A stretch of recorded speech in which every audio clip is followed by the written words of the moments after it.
Fala galera! No vídeo de hoje vamos trabalhar função polinomial de segundo grau, ou também chamada de função quadrática. Nós temos que, diferente da função do primeiro grau, a função quadrática ela tem três coeficientes, né? A, B e C. E cada um deles faz jus a uma determinada característica dentro da função.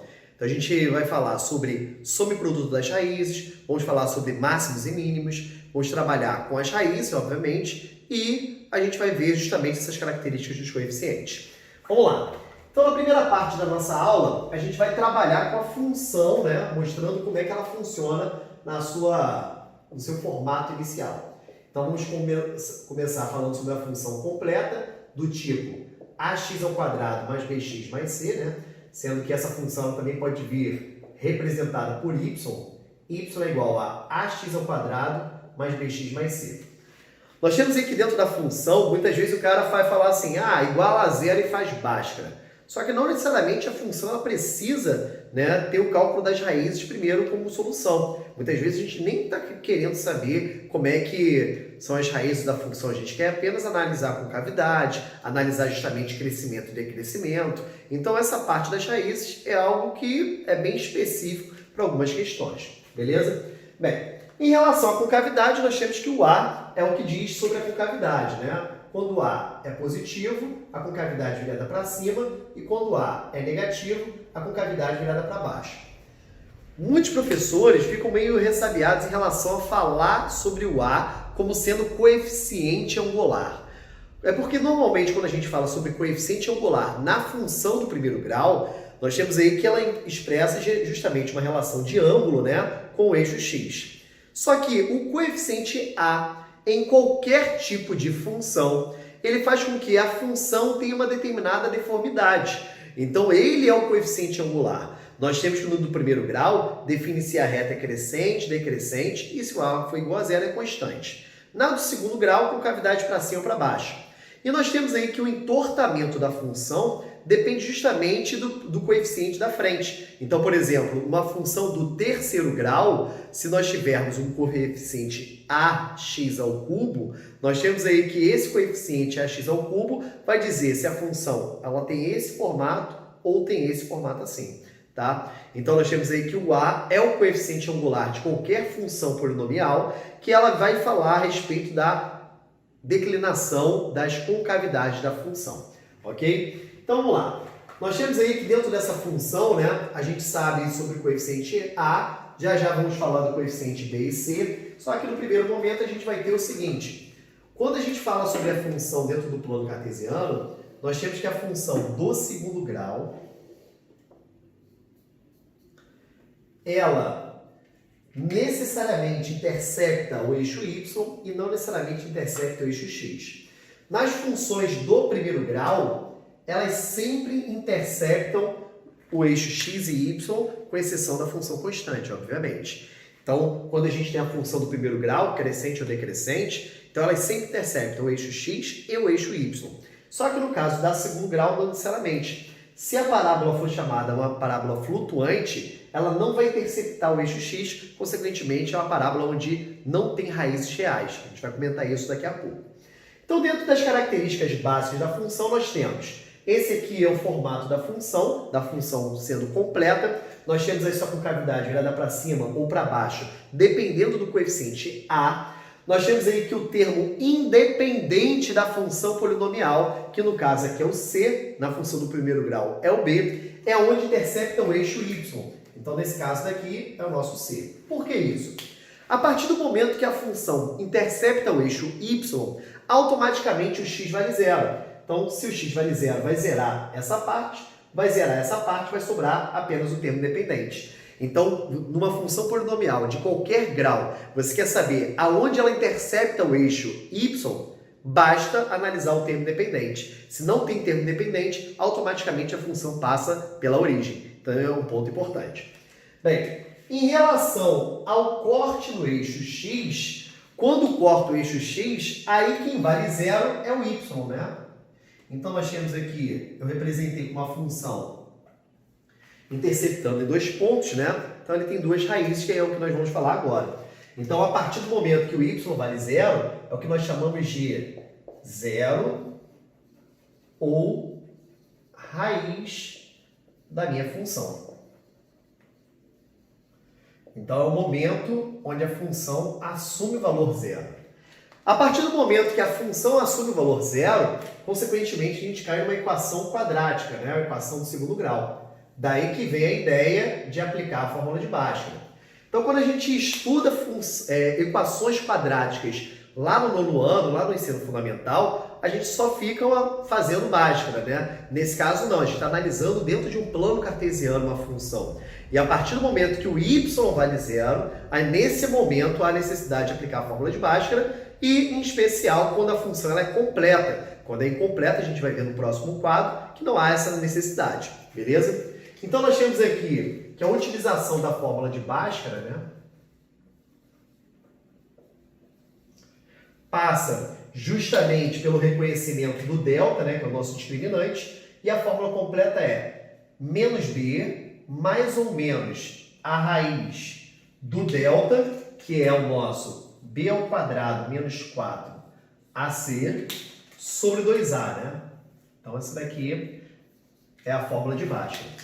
Então, nós vamos chamar a atenção aqui justamente pelo delta, né?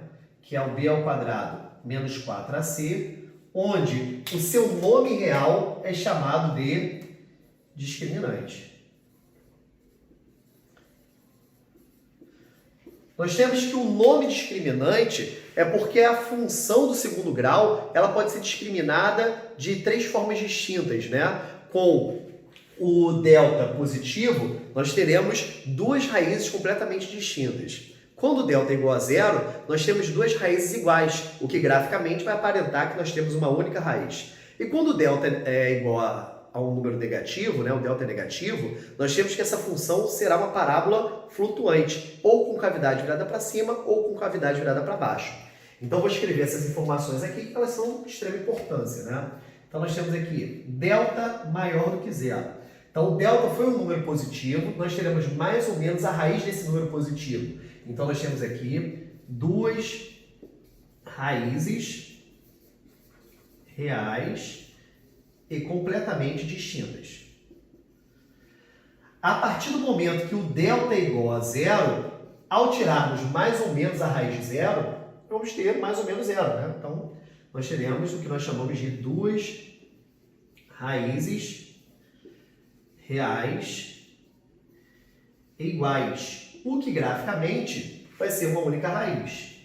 E quando o delta dá um resultado negativo, não possui raiz real, né? Então, mais para frente no ensino médio, a gente acaba trabalhando com raízes complexas, mas não é o momento. Até porque dentro da notação de função, toda função a gente diz que é de R em R, ou seja, domínio real, o x tem que ser real, e a imagem também tem que ser real. Então, por isso que normalmente nos livros didáticos, vocês veem alguma coisa do tipo, ó, f de R em R. Então, nós temos que tanto o domínio quanto a imagem devem ser necessariamente reais, ok? Então, baseando-se no nosso discriminante, eu consigo fazer uma tabela bem interessante, baseando-se nas características do coeficiente A, do coeficiente angular e justamente do delta, né? Então, vou fazer uma tabelinha aqui. Olha, essa tabelinha vai ser de extrema importância para vocês na diferenciação dos 6 modelos principais, 3 com a concavidade virada para baixo e 3 com a concavidade virada para cima. Então, vamos lá. Bem, então quando o A é maior que zero, concavidade para cima. A menor que zero, concavidade virada para baixo. Em relação ao delta, delta positivo, duas raízes distintas, delta igual a zero, duas raízes reais iguais, delta negativo não possui raiz real. Então aqui eu vou botar como se fosse o eixo x, né, em todas as nossas funções. Então nós vamos ver aqui os 6 modelos que nós podemos criar. Então nós temos aqui concavidade virada para cima, aqui interceptando duas vezes o eixo x, aqui só encostando no único ponto, fiz que encostou no ponto só, tá? No eixo x, e aqui uma parábola flutuante. No outro caso, quando A é negativo e o delta positivo, concavidade virada para baixo, cortando em 2 pontos, com cavidade virada para baixo, só encostando, com cavidade virada para baixo, sem interceptar o eixo x. Então essas são as características principais do coeficiente A em relação ao delta, que é justamente o cara que discrimina em relação ao número de raízes, criando esses 6 modelos iniciais de função de segundo grau, beleza? Então esse foi o nosso primeiro quadro, vou apagar, vou para o segundo quadro. Vamos lá, galera! Dando prosseguimento na nossa função de segundo grau, a gente vai analisar os coeficientes e as funções incompletas do segundo grau. Nós temos aí que no primeiro quadro, eu já falei sobre o coeficiente angular, o A, que diz que se a função tem com cavidade virada para cima, com cavidade virada para baixo, ou se no caso A vale zero, ao eliminarmos essa parte daqui, o que sobra é uma função polinomial do primeiro grau. Consequentemente, no formato bx mais c, será uma função crescente ou decrescente. Para analisarmos o B, nós vamos fazer primeiro uma análise do C. Por quê? O C, como é o coeficiente que a gente analisa pelo corte no eixo Y, nós temos, se intersecta na parte de cima, o C é positivo. Intersecta-se na parte de baixo, o C é negativo. E se passa pela origem, o C é igual a zero. Então nós temos aqui que o C, que é o termo independente da função de segundo grau, ele vai dizer se ao cortarmos acima do eixo x, onde o y é positivo, C é positivo, abaixo negativo, passando pela origem zero. Ao analisarmos o ponto de encontro com o eixo y, nós vamos traçar uma reta. Se essa reta for crescente, o B é positivo. Se essa reta tangente for decrescente, o B é negativo. E se essa reta for constante, é porque o B vale zero. Então nós temos aqui, para analisarmos bem o coeficiente B, basta analisarmos o ponto de encontro da função com o eixo y, que no caso é o C, e traçar uma reta. Reta crescente, B positivo, decrescente, B negativo. Se for constante, o B é igual a zero. Vamos lá. Então vamos dar prosseguimento falando sobre as funções incompletas. Funções incompletas do segundo grau. Então vamos lá. No nosso primeiro caso, a gente vai analisar quando o C for igual a zero, que é justamente um dos casos aqui. Então, ax ao quadrado mais bx. Então nós temos aqui, quando C é igual a zero, a gente já percebeu que necessariamente essa função passa pela origem. Então, uma das características principais da função de segundo grau, quando C é igual a zero, é que necessariamente uma das raízes será igual a zero. Então vamos ver aqui um exemplo. Então vamos supor que nós tivéssemos a função 2x ao quadrado menos 6x. Então nós temos aí que é com cavidade virada para cima porque o A é positivo, ok? Só que não tem o C. Então, ao igualarmos essa função a zero, no intuito de determinarmos as suas raízes, a gente poderia aplicar a fórmula de Bhaskara com A igual a 2, B igual a menos 6 e C igual a zero. Só que não há necessidade, toda vez que a função do segundo grau, ao igualarmos a zero, cria-se um polinômio incompleto do segundo grau, você pode utilizar uma outra metodologia baseando-se na parte de polinômios.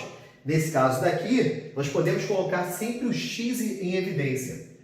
Vocês vão perguntar, poderia botar o 2x? Sim, pode botar o 2x, mas eu vou botar o x devido a uma determinada característica principal. Então, vou botar o x em evidência, vai ficar 2x menos 6 igual a zero. Se o produto entre dois polinômios é igual a zero, ou é porque a primeira parcela vale zero, ou porque a segunda parcela vale zero. Então, sempre vai ser um produto de dois termos, duas parcelas, né? Dando zero, é porque o primeiro é zero, ou o segundo é zero. Ao igualarmos cada uma das partes a zero, vamos obter x1 igual a zero. Que a gente já sabia que, pelo fato do C igual a zero, ia passar pela origem. Ao igualarmos a segunda parte a zero, 2x menos 6 igual a zero, vamos fazer a continha rápida, 2x igual a 6, x igual a 3, ok?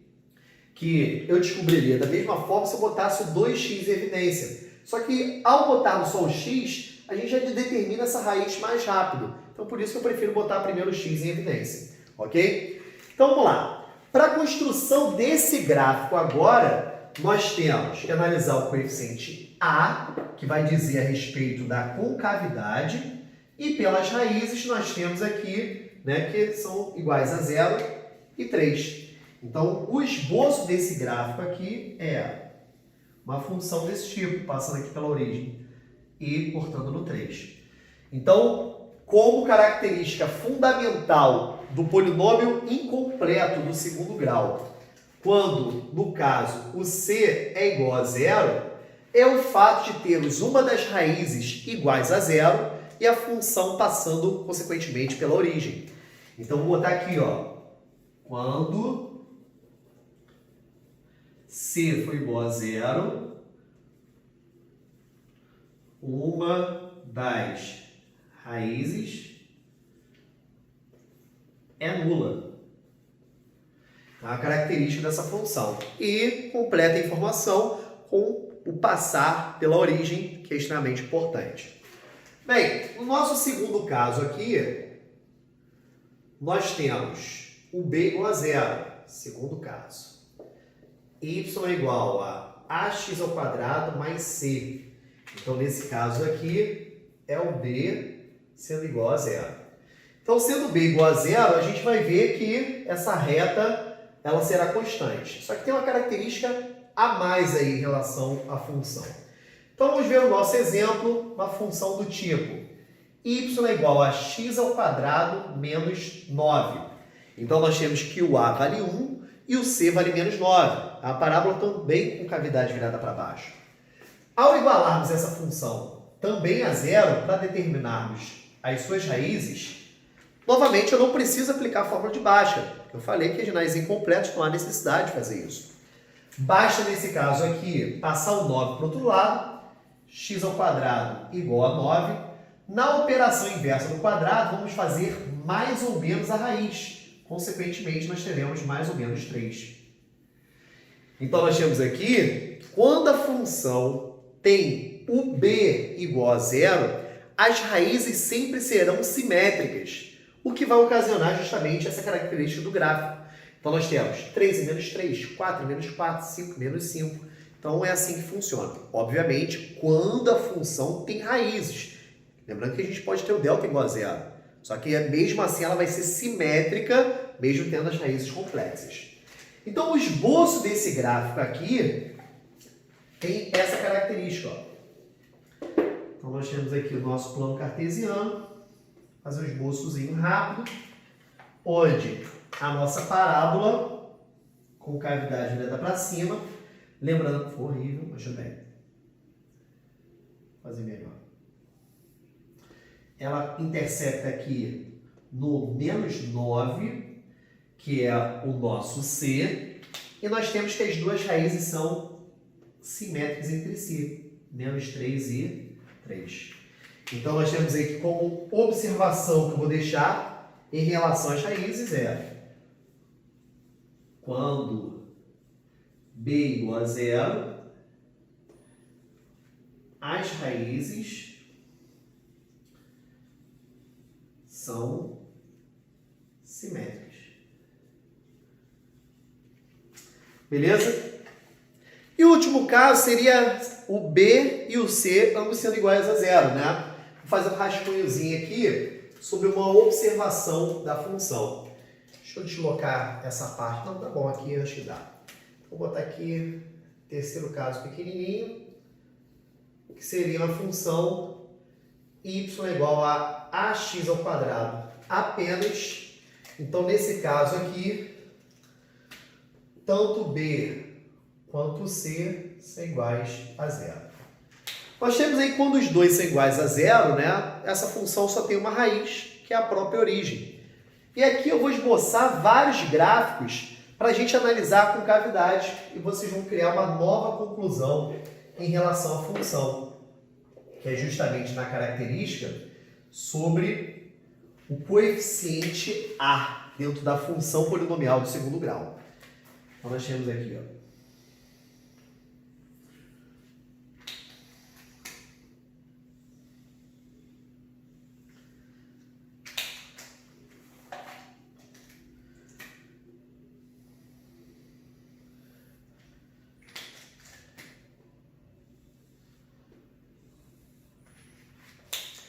Então aqui de vermelho eu vou dizer que é a função y é igual a 3x ao quadrado.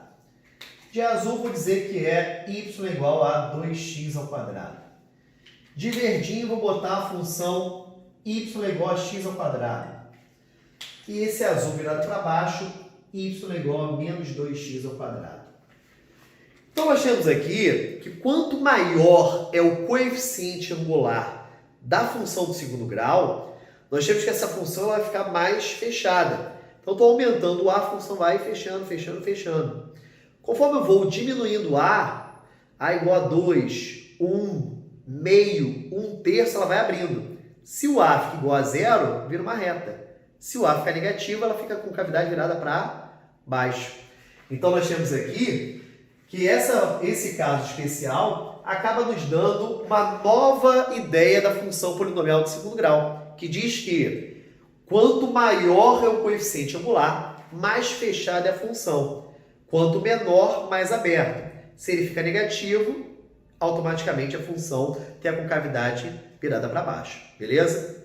Galera, então até daqui a pouco, próximo quadro. Fala galera, vamos lá.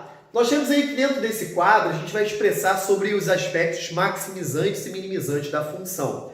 Nós temos aí que a função tem máximo ou mínimo, dependendo, obviamente, da concavidade. Então vamos lá.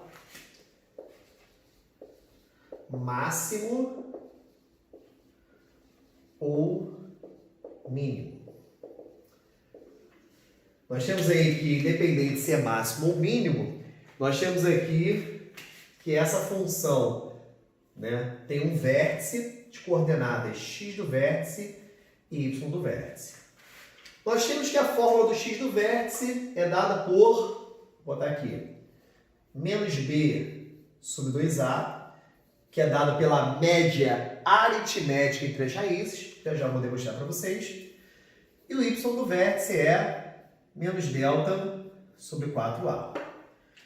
Uma das características extremamente importantes da função é o seguinte: ponto de máximo com cavidade tem que ser virada para baixo, porque aqui ela vai ter o ponto máximo. E para ter ponto mínimo, a concavidade tem que ser virada para cima. Aqui nós temos o ponto mínimo. Então, o vértice da parábola, né, é justamente o local onde a função deixa de ser crescente para virar decrescente ou deixa de ser decrescente para virar crescente. Então, é justamente o momento onde ela muda sua característica de crescente para decrescente ou de decrescente para crescente. Exatamente pelo vértice passa o que nós chamamos de eixo de simetria. Eixo de simetria. E a partir desse eixo de simetria que a gente consegue chegar à fórmula do x do vértice, pela média aritmética das raízes. Então a gente vai ver isso daqui a pouco. Então uma função, muitas vezes o cara não sabe o que aplicar. Se eu devo utilizar o x do vértice ou o y do vértice. Se ele pergunta sobre o vértice, obviamente o cara calcula os dois. Mas se não pergunta, são aquelas questões contextualizadas, falando sobre aspectos maximizantes ou minimizantes, ele sempre vai ficar na dúvida. E eu vou chegar a uma determinada conclusão a partir daí. Então o que eu vou fazer? Eu vou dar um exemplo de uma função do segundo grau e a gente vai construir todas as características da função a partir daí. Ok? Então vamos supor uma função do tipo y é igual a x ao quadrado menos 8x mais 15. Então nós temos aí que essa função, né, tem o coeficiente a positivo, o a vale 1, o b vale menos 8 e o c é igual a 15. Em relação aos coeficientes que a gente viu no quadro anterior, nós temos que principalmente o a e o c são extremamente fáceis de visualizar na função. O a em relação à característica da concavidade e o c no corte no eixo y. E o B vai ser uma análise posterior dentro desse corte no eixo Y, né? Então, o que a gente vai fazer? A gente sabe qual é a característica do gráfico com cavidade para cima e corta o eixo Y no 15. Ao igualarmos a função a zero, nós vamos ter as raízes da função. Então, baseando-se no delta. Tem gente que prefere fazer um delta separado, eu gosto de fazer tudo junto, né?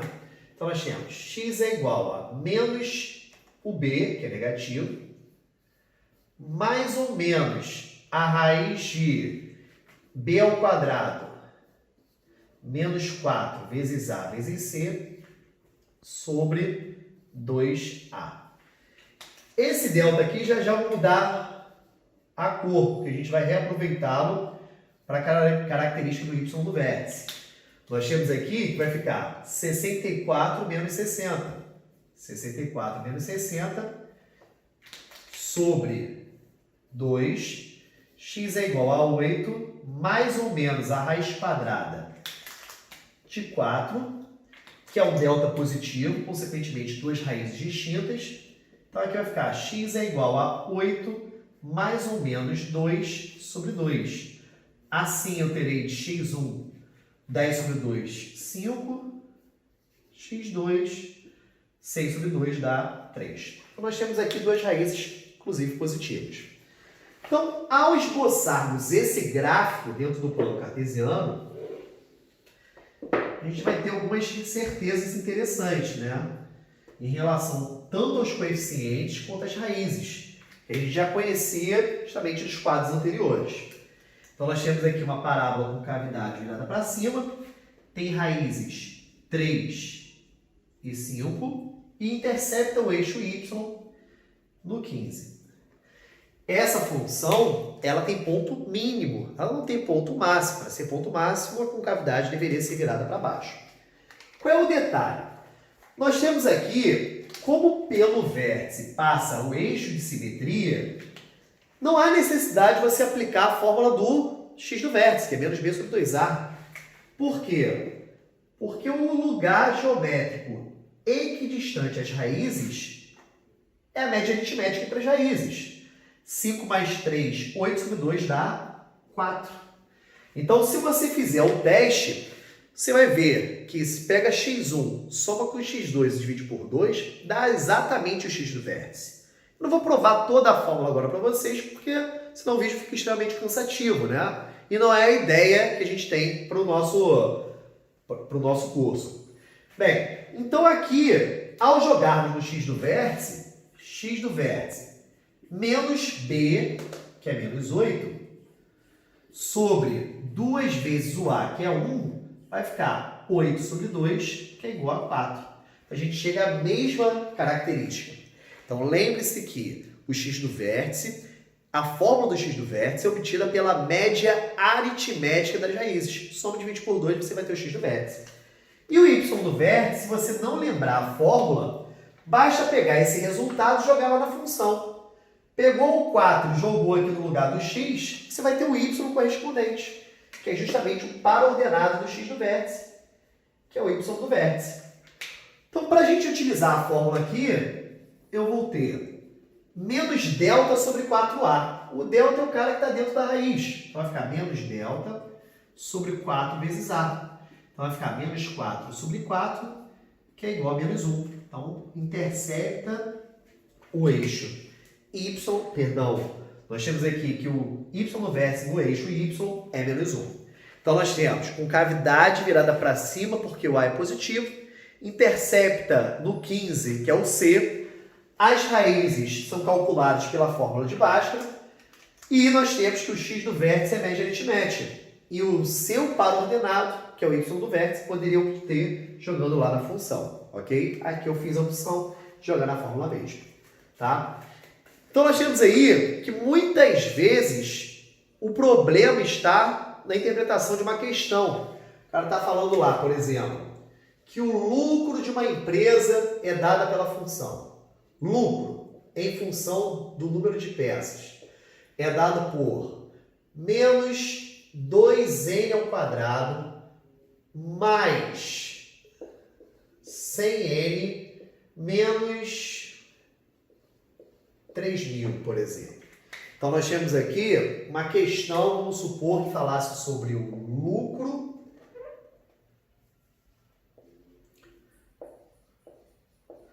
em relação ao número de peças.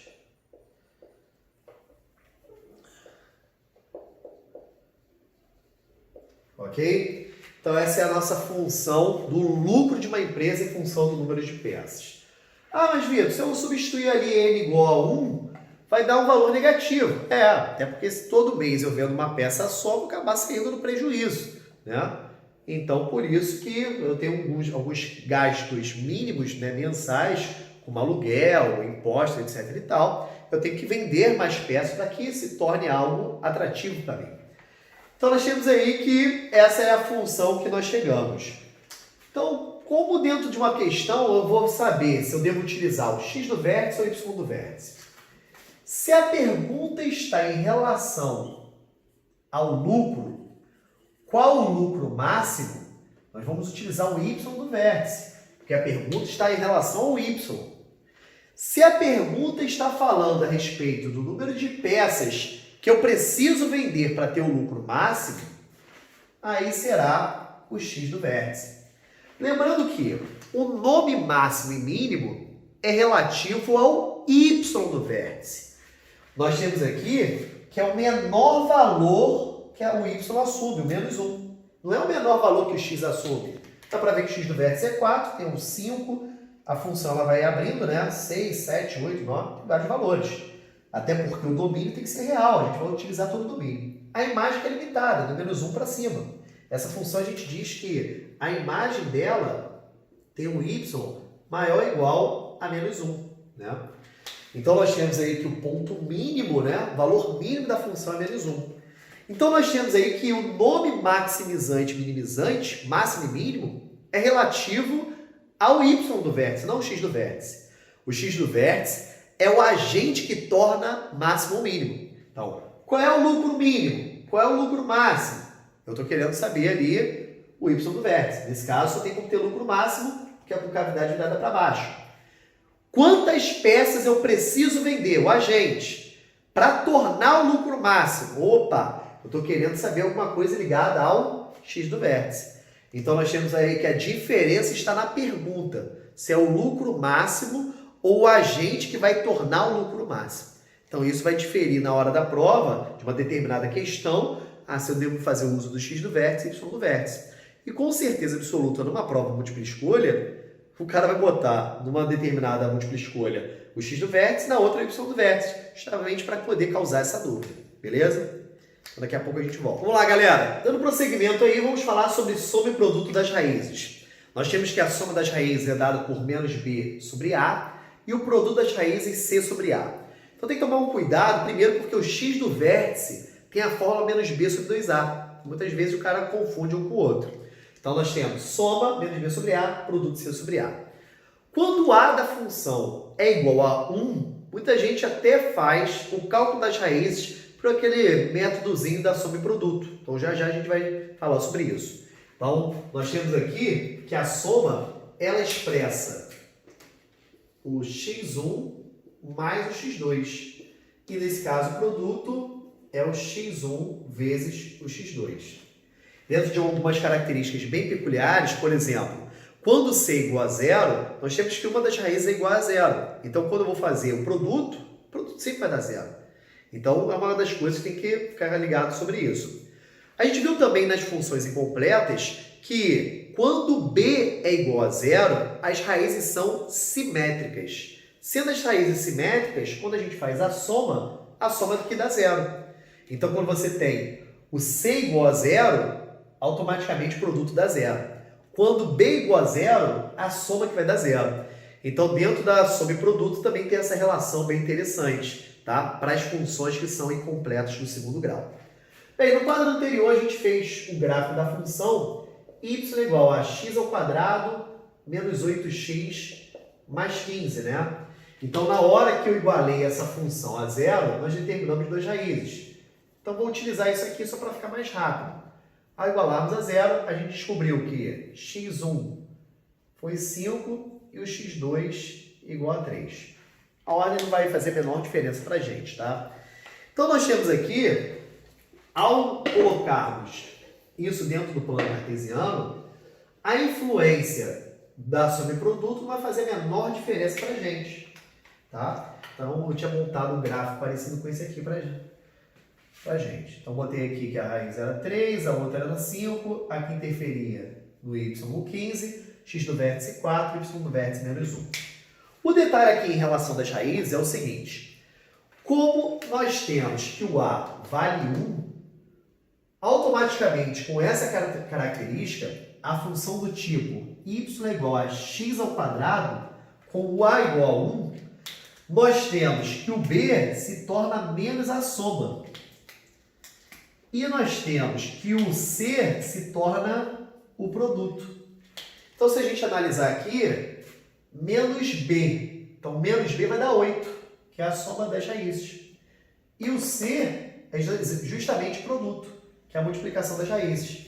Então, toda função do segundo grau que tem um A igual a 1, automaticamente se estabelece esse padrão aqui. X ao quadrado menos SX mais P. Ou seja, troca o sinal do B, você vai ter a soma, e analisando o C, você vai ter o produto. Então, nós temos aqui essa fórmula interessante para algumas características, né, bem específicas da função do segundo grau, caso ele queira falar sobre alguma característica da função, principalmente ligada a somar e subtrair as raízes, beleza? O último detalhe aí que nós vamos falar é o seguinte, é sobre a soma dos inversos, tem até uma formulazinha para isso, né?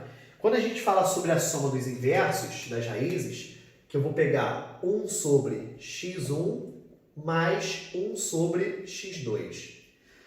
Para a soma de frações, nós temos que quando os denominadores são diferentes, a gente tem que tirar o MMC. Então, a gente vai botar aqui o x2, aqui vai ficar o x1. Então, ao multiplicar a parte de cima, vai ficar x2 mais x1 sobre o produto, né? x1 vezes x2. Então, nós temos aqui a soma dividido pelo produto. A soma das raízes é dada por menos b sobre a. E o produto das raízes é dado por c sobre a. Na divisão de frações, nós temos, repete primeiro, multiplica pelo inverso do segundo. Ao simplificarmos o a com a, consequentemente, a gente acha que a soma dos inversos, que é igual a soma dividido pelo produto, é dado por menos b sobre c. Então, em casos bem específicos, ele pode falar sobre a soma dos inversos das raízes. Por exemplo, quero saber, as raízes são 3 e 5, a soma dos inversos. Então, 1/3 mais 1/5. Então, se você fizer menos b sobre c, vai ficar 8 sobre 15. Já sai direto. Beleza? Galera, então com isso a gente fechou aqui todo o nosso conteúdo teórico da função polinomial de segundo grau. Eu espero que vocês consigam dar ênfase em relação a isso com listas de exercícios que nós vamos colocar disponíveis, que vocês já têm disponíveis aí, ok? Então, com listas de exercícios, com o livro didático, você consegue aprofundar toda essa parte de função de segundo grau, sendo que toda a parte teórica aqui está completa, beleza? Valeu, galera. Grande beijo. Valeu.